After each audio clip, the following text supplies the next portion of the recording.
All right, folks. Welcome aboard the Mac Forum Sunday video chat. This is the October 11th edition, I believe, if I haven't lost track of the date. We have a lot of stuff coming up for you. As usual, we have the forum roundup, a few tips and tricks here and there. And tonight I'll try to wrap up my thoughts on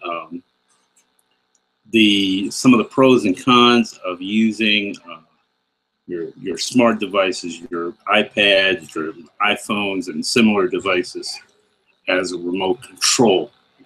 It's an interesting way to approach things, and I've been using one for a little while, and have a few thoughts that might help you if you're considering such a thing. Let's get right into tonight's show. First of all, I want to say at current we have more than 281,000 members, and our newest is WK390107. So welcome to them and to all of our members that joined this week. I know we had several members join this week. Welcome to you. Be sure to post your questions in the forum. That's part of the reason most people join. You're welcome to ask a question now that you're a member. If you're tagging in and you haven't yet become a member and you're still lurking, remember that in order to post a question, you need to be a member. You can join for free. It doesn't cost you anything unless you choose to go the premium membership route, which helps support the cost of operating the forum. And one of the benefits you get from premium membership is a view that lets you see the forum without ads. So hopefully you'll consider one form of membership or another depending upon your needs. And once you do that, we'll be glad to answer any questions. Sometimes people post a hardware, software related question in the Contact Us forum. That's not the best place to put that kind of question because the only members that see the Contact Us thread are forum admins and moderators, and that's a relatively small subset of members. And it may not be the member that you need to answer your question. Whereas if you post in a more general area, try to keep it in the area specific to what you're dealing with. If it's an iPod question, you'll see where it goes roughly. We can move it, but I think it's pretty self-explanatory where the various types of posts go. All right. Let's get right into the forum roundup of things here. I'm looking at a thread right now it was started by member Cheddar Caveman, who had made numerous changes to their networking hardware. And we're discovering that they were having some difficulty connecting. This is from a wireless network. All of a sudden, after all the hardware changes, the wireless connection, in terms of getting a connection to the network, was very slow.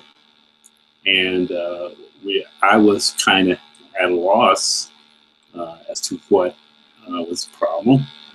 Fortunately, member Chaz M posted with a suggestion that turned out to be the right answer in this case. And his suggestion was to open network preferences pane in OS 10 in your system preferences, open the network pane, and then navigate to the list of networks that you've joined and delete any that you don't need.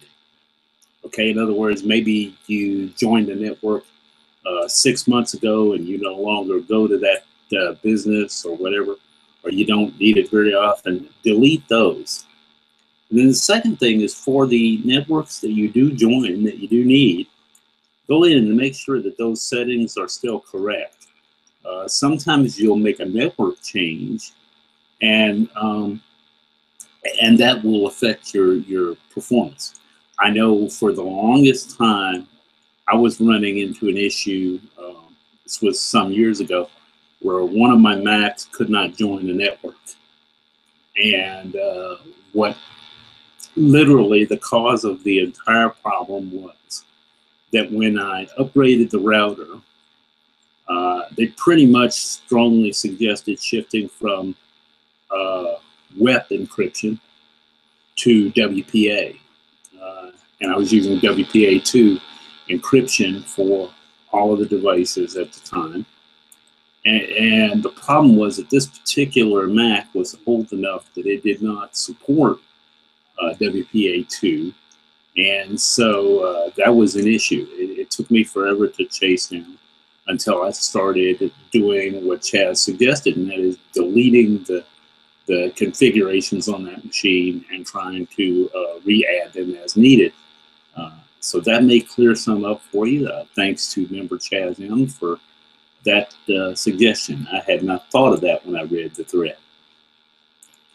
There's another interesting discussion going on at the moment with numerous questions related to a new Mac user, relatively new, that has a total of 5 posts in the forum, asking some questions about backups and what the best backup procedure is. First of all, let me say, if you don't have a backup procedure, start one. Do something, okay?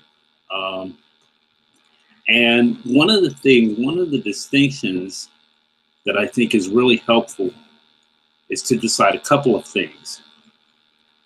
Do you need to boot from your backup? In other words, as a recovery, emergency, troubleshooting measure, do you need to boot from your backup? If that's the case, then a normal time machine backup is not the best option because it's not bootable unless you take some steps ahead of time. You have to use some other piece of software such as SuperDuper or Carbon Copy Cloner or similar quote-unquote cloning software. Time Machine is good for doing 2 things. One is it backs up automatically. Once an hour, it backs up whatever has been changed. And then what it does, the initial backup takes some time. From then on, subsequent backups, it only backs up files that have been changed from the first backup. That's to keep the size of the backup from getting out of hand.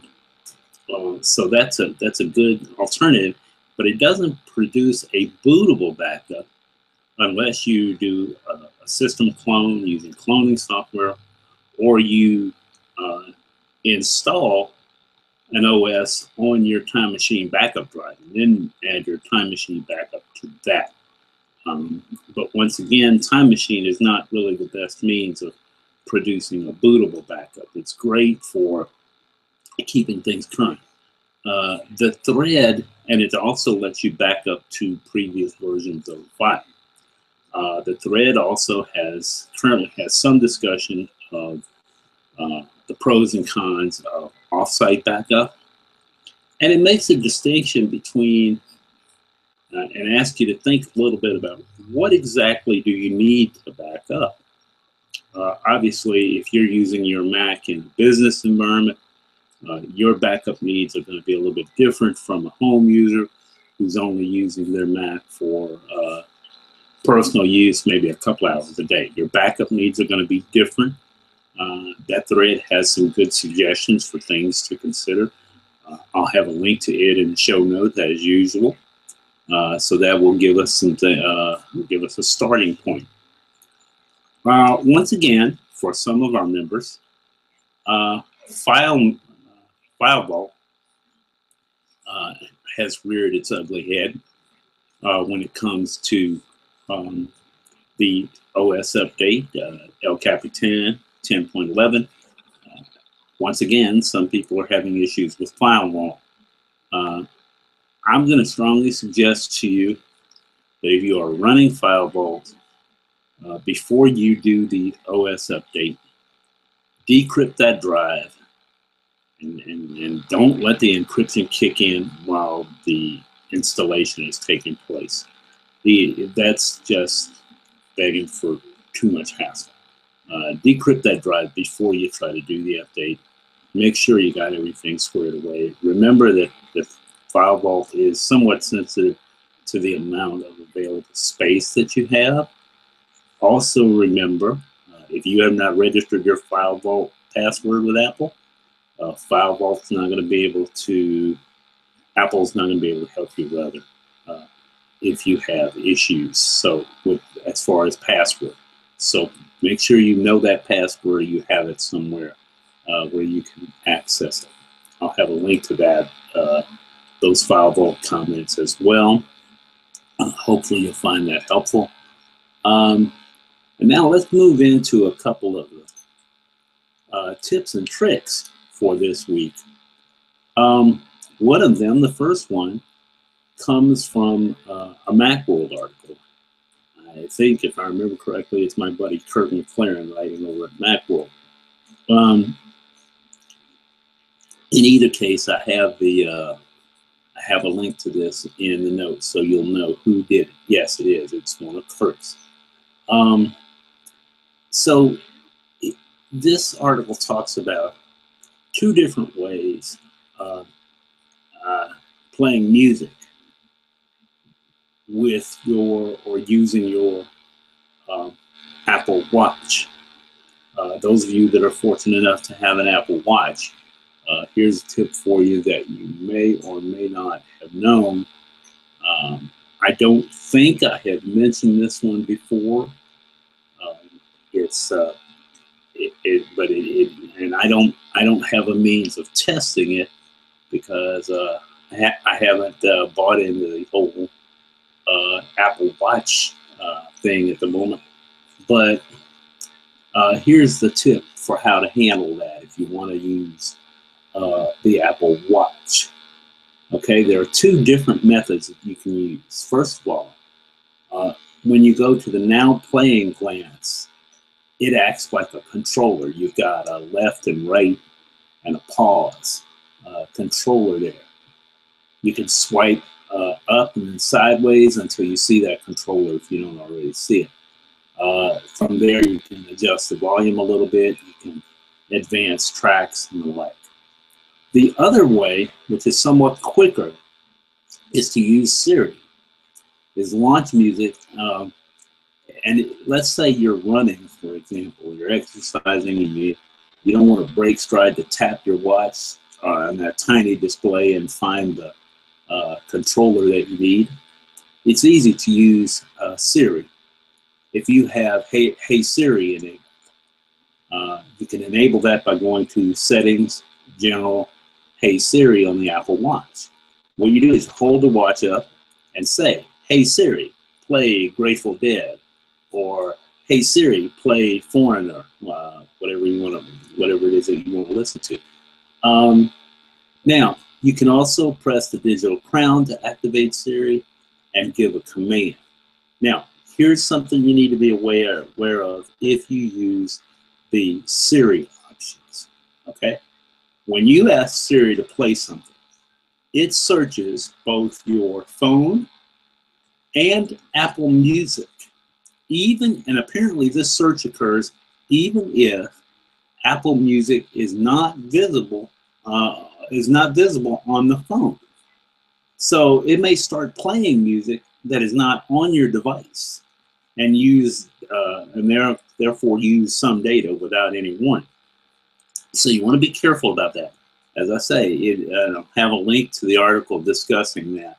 But essentially, it can, under some circumstances, look at your Apple Music in addition to the stuff that's already on your phone.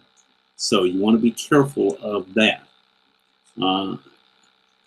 Another option, another comment or tip, however you want to call it, I think once again comes from Let me just double check. I think it's another one from my friend Kirk. By the way, Kirk is not the only one that I check out every week, but I find his comments really helpful sometimes.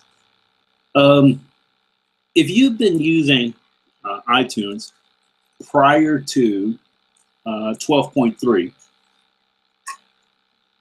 you know or remember that there used to be a download window where you could track the progress of downloads.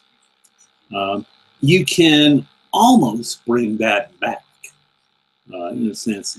In 12.3, the download window as we knew it previously has gone away to some extent.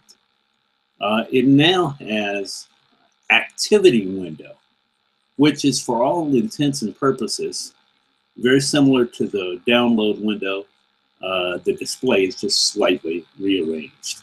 You can view this window by choosing Window and then Activity Monitor.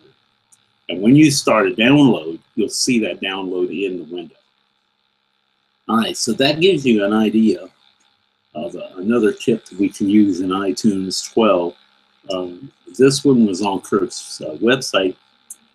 May also be in his book. I haven't finished reading that one yet, though I'm finding it pretty helpful. A couple of other things. Those are the tips that I had already had pre-done. I do want to mention, by way of Apple News this week, I didn't check out as much of the Apple News as I usually do. Got bogged down in a few things, but I was listening to one of the Sunday morning news shows recently, and they ran a story where someone, one of the rap artists, I'm at a loss for who it was at the moment, I'll think of it later, was asking a question about in-app purchases. On their Twitter feed, they made a comment about in-app purchases and being bothered by them and you know, needing to control in-app purchases, particularly by little kids, you know, 2, 3, 4-year-olds. And it led me to remember that I wanted to suggest to you, if you are, and see, here's the problem that some people apparently had not really thought through. You can, in your controls for the iTunes Store, tell it to always use a password. That's a good way to control in-app purchases so that your little one can't do in-app purchases without you knowing about it. It's through the password, okay?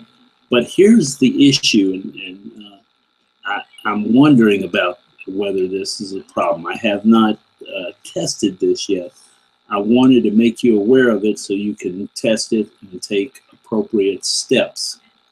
Okay, with current versions of iOS, you can, on most of the newer iPad, iPhone devices, use a fingerprint to unlock the phone.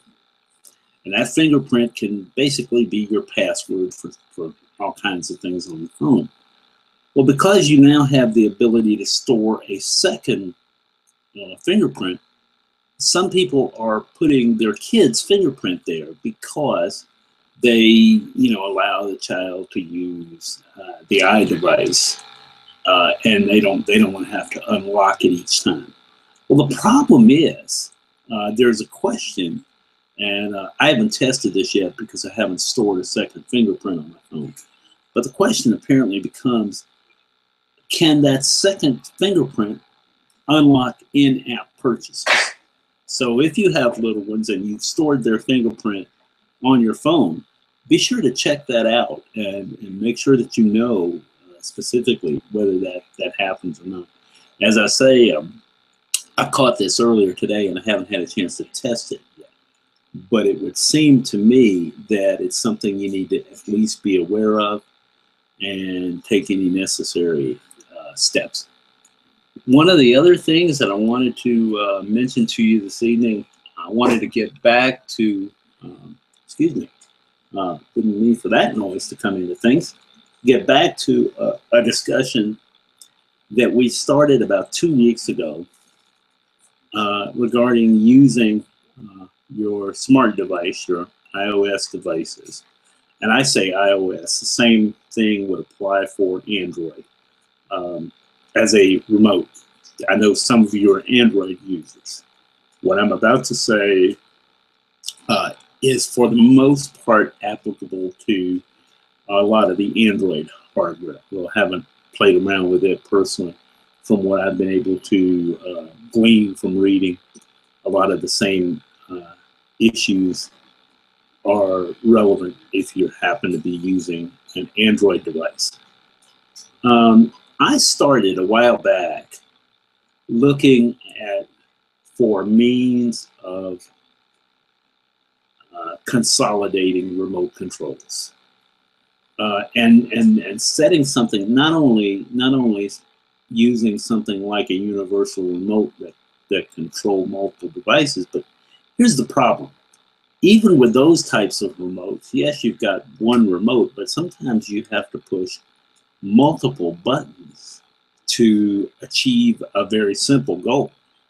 You know, for example, if you wanted to just doing something as basic as turning on the television can, depending on your setup, involve turning power on to the television, powering up or changing the channel on your set-top box, be it a dish or any other satellite box or regular cable box, and then also activating and changing settings on the surround sound if you have that going. That even though you may have all those steps programmed into one remote, it still involves pushing multiple buttons unless that remote had macro capability. And some of the remotes that have macro capability, particularly when you look at the ones that have the ability to control in-house devices like lights, some of them control other things, projectors and the like. That can involve a lot of remotes and a lot of button pushing and get rather complicated. And a while back, I started looking at that. And the first device I looked at was a little gizmo called the Red Eye Mini, which we'll get into in a moment about the pros and cons of specific devices. But here are some things that I think you need to be aware of about using remote controls in general, using these smart apps, these controller apps as a remote control. These are just some general comments. First of all, many of the remotes that you probably have laying around your house for your TV, your stereo, etc., use an infrared signal, okay? And that's okay. These signals have been around for a long time. They're pretty reliable as a remote signal goes. But the problem is that when you start looking at using the iPhone or any other similar device, those devices are not built to generate infrared signals. So you've got to have some sort of dongle or piece of hardware to get that signal from your device to your remote or to your stereo, for example. So if I want to control the stereo, I've got to be able to get that signal from my iOS device or Android device to an infrared signal that my stereo remote, that my stereo can understand. Okay, so that general has relied on a dongle. And initially there were only a few of these things out there, but now there are quite a few of them. As I mentioned, I used the Red Eye Mini for a little while. It was a little dongle that plugged into the headphone jack of your iPhone or your iPad. If I remember correctly, they also had a version for Android based devices. It worked okay. I will tell you that for me, one of the downsides was that I had to, whenever I would unplug the dongle from my phone, let's say I'm leaving home, I don't want to have that dongle attached to my phone. Besides, it's no good to me when I'm away from home. So I disconnect it, which is simple as unplugging, put it up on the shelf, and then I'd get home that night and discover that I couldn't find it because it had fallen off the shelf. It was really small, about the size of a typical headphone type plug, 3.5 millimeter headphone plug. So that was a problem. These devices, be aware of how exactly they interface with your phone, because that's sometimes going to limit what you can do. If they plug into the headphone jack, for example, that means that without some type of splitter involved, you can't have your headphones plugged in at the same time. It also means that if someone else wants to use that as a remote, you've got to pass your phone to them or pass them your dongle. It's just not practical if more than one person is using it at a time. And initially my thought was, well, I'll use an old iPhone to pair with this device. And that did not work out very well, strictly because, first of all, by the time I traded in my phone, it was pretty well shot.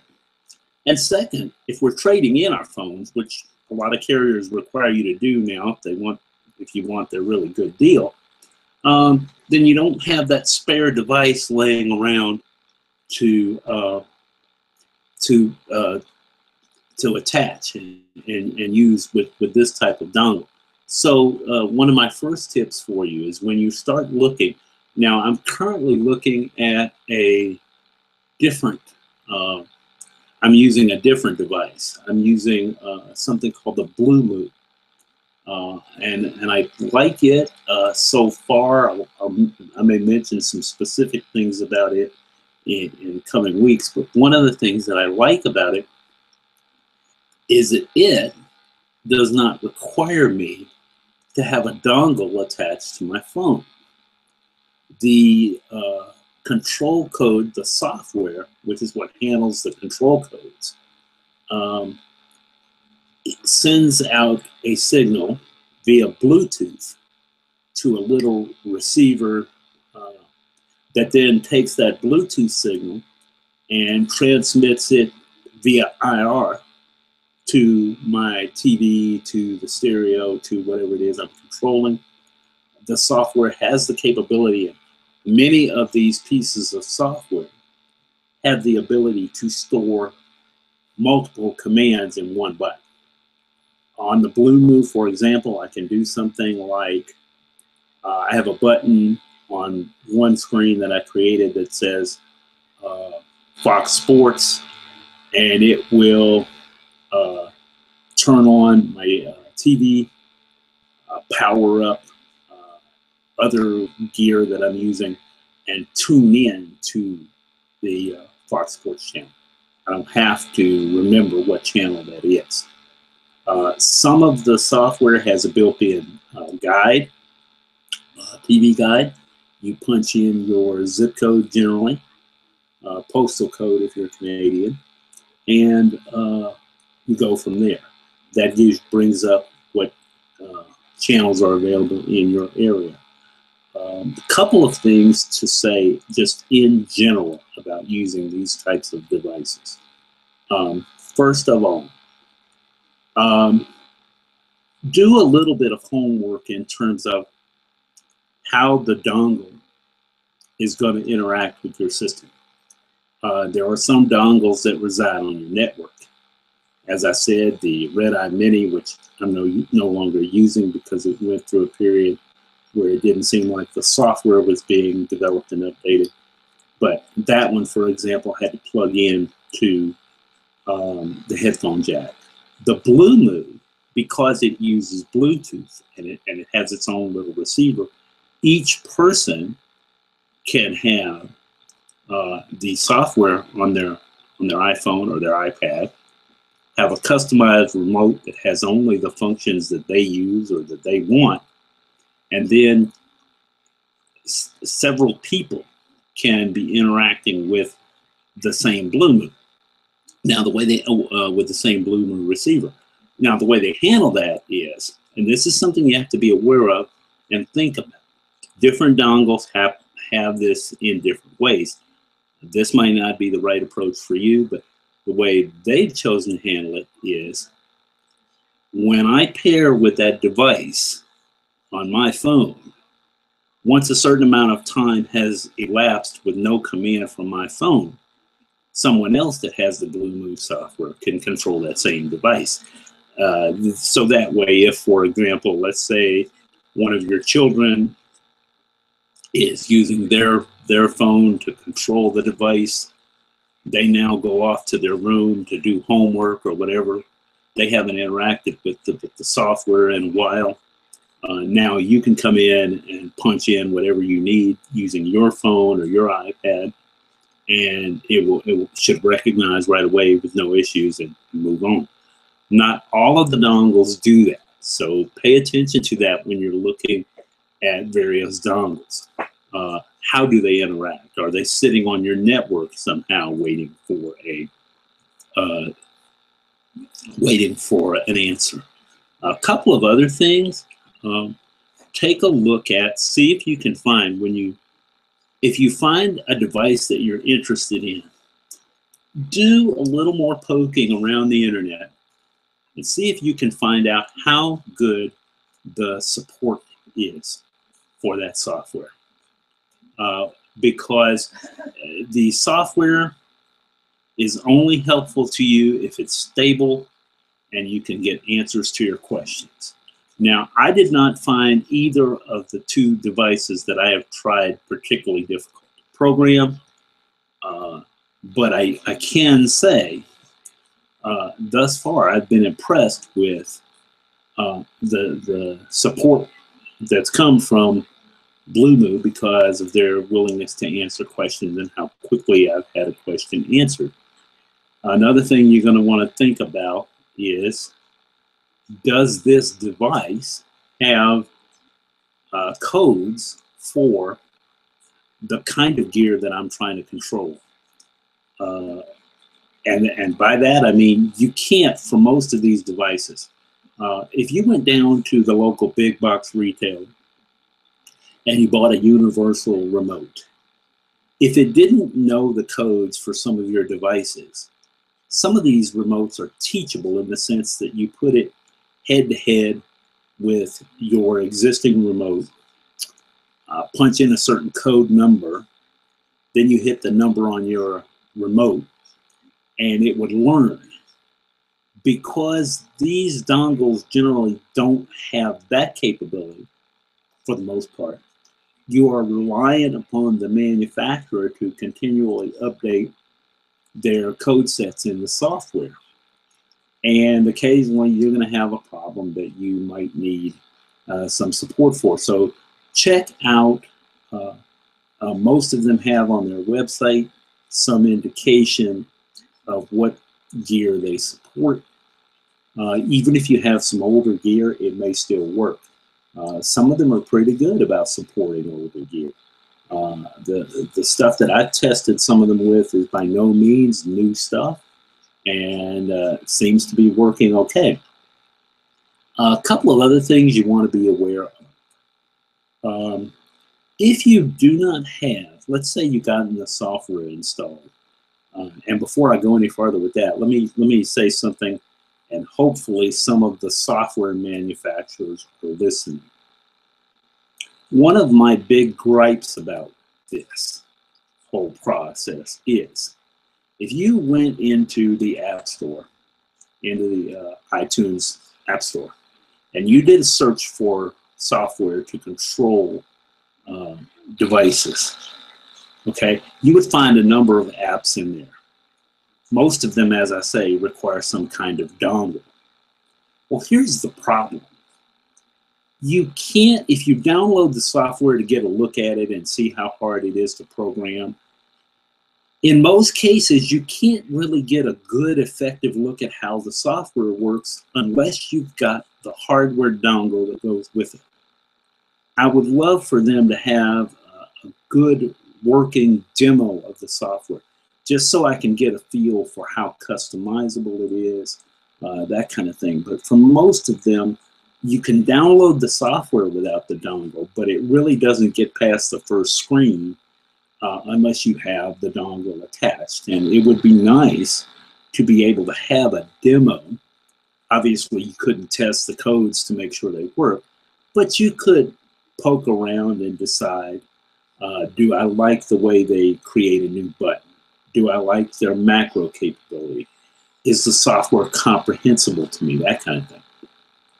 Another thing you're going to want to keep an eye out for with these types of devices is one of the things that can be a little frustrating is this. Let's say you've got the software open, you got everything set up, you got the software open, you sit down, you punch up the button to bring up your favorite TV show. You've been watching for a few minutes, your screen goes to sleep to preserve battery. Now you want to change channels. You are probably going to have to either hit the home button to wake the screen, or you're going to have to use your thumbprint to do that. If your phone or your iOS device recognizes your thumbprint and that wakes it up real quickly and you're right back where you started, that's great.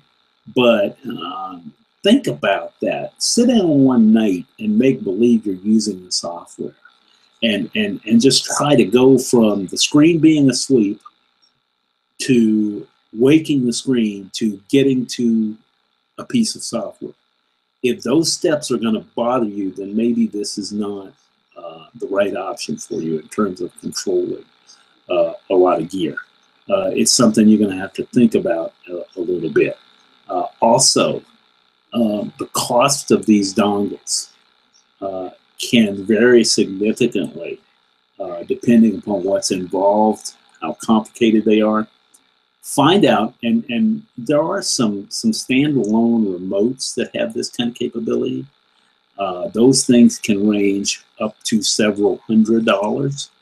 So when you start looking at remote control options for your gear, find out the return policy of whatever vendor you're going to be buying from. Because the last thing you want to do is sink a couple $100 into a dedicated device that's a fancy remote control.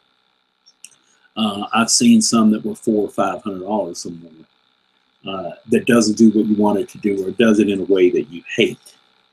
Now, one thing that is taking me a little getting used to with using the smartphone, and this is not a knock against Blue, this is another one of those comments in general. I'm generally liking the Blue device, and I'm liking their support so far. One of the things that is taking me a little bit of getting used to is on a physical remote control, your finger can hit a certain button, probably in part based on shape. Try it. Pick up your TV remote, and I bet your thumb naturally falls to the power button. If you pick up the remote for your DVR and you're like me and you fast forward through a lot of stuff, I bet your finger, even with the lights out, can find the fast forward button and the stop button. Okay, because if you look at them, they are physically different from other buttons. The buttons that you use a lot on these remotes, the power, the fast forward, are physically different from the channel buttons. Well, the problem is on these software programs and dongles where you're using a smartphone or an iPad or smart device, you're relying on virtual buttons. In other words, you don't have that tactile feedback to know, hey, this button is square, this button is round, this must be the play button because it's this shape. It did take me a little getting used to that. As I say, that's not a knock against any one particular manufacturer of this stuff. That's a function of something that in general can be an issue.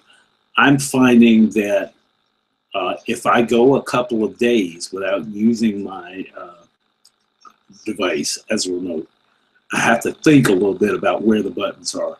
And I'm still at a point to some extent where I have to look down at the remote screen to make sure that I'm hitting the right button. And that takes care of a lot of the comments that I had. I'll have a link in the show notes to a discussion that member Life's a Beach and I had about this, where he pointed out some issues with using these kinds of devices as remote. As I say, I'm kind of liking what I have. I haven't done an in-depth review of the Blue Moo. To be honest with you, they're one of the things I like, and one of the reasons I haven't written a review yet is they've done a number of updates recently to the software. And I will tell you that this is one case where I've been pleased with the tech support. I've written them and asked them questions and gotten questions occasionally by the next day, sometimes within a matter of hours on the same day. So it can be done. It can be done in a way that's workable. You're going to have to really think about what you want to accomplish with these types of devices and this kind of software, and what your expectations are. Because one thing the software hasn't been able to work around yet is that lack of tactile feel on the buttons. And think about how it would interact, how this software interacts if you're in a multiple device family, where you've got multiple iPads, multiple people wanting to control. So let's say you're watching the football game. Now you're done watching the football game. One of the kids wants to watch a movie. How is that dealt with? Do you have one device that everybody kind of shares? Is the software and hardware smart enough to recognize that, hey, this person was controlling it, now someone else is controlling? That's something you have to think about. I hope you found these comments helpful. Don't take what I've said as me disliking this kind of stuff. I do think you need to know what the vendor's return policy is, because you may get one that you decide you just don't like. Can you return it? What are the restocking fees? Those kinds of issues. Take your time on this. I know it's cool, and your first instinct is going to be to jump in there and sink a lot of cash into one of these devices. Take your time, do your homework, check out the forums on some of these pieces of software. Some of them are very active, some of them aren't. And I hope that gives you some ideas of things that you can look for. I'll try to organize the notes on this a little bit better.